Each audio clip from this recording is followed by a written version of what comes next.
امرالله صالح سولې باره کې څه وویل؟ قطر کې د سولې مذاکرات کوم ځای ته ورسېدل؟ د اوربند باره کې څه ویل شوي او کومه فیصله شوې؟ ګرانو لیدونکو السلام علیکم. د افغان ولسمشر لومړی مرستیال امرالله صالح وایي هېڅ باعزته افغان د داسې سولې مخالف نه دی چې د افغانانو هویت او عزت پکې خوندي وي. نوموړي وویل سوله راځي او باید راشي.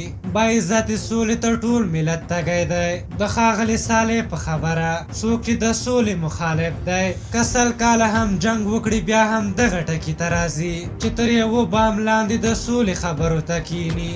دغه راز د دولت د مرکچي پلاوي ویان نادر نادري ویلي هیله لري چې له طالبانو سره په اوربند سلا وشي.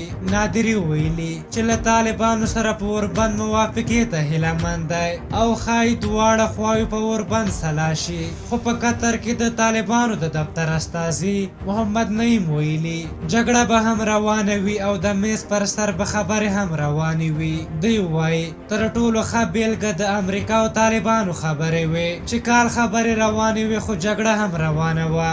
دا معمول دی او چې جګړه نه وي بیا خبرو ته څه اړتیا ده؟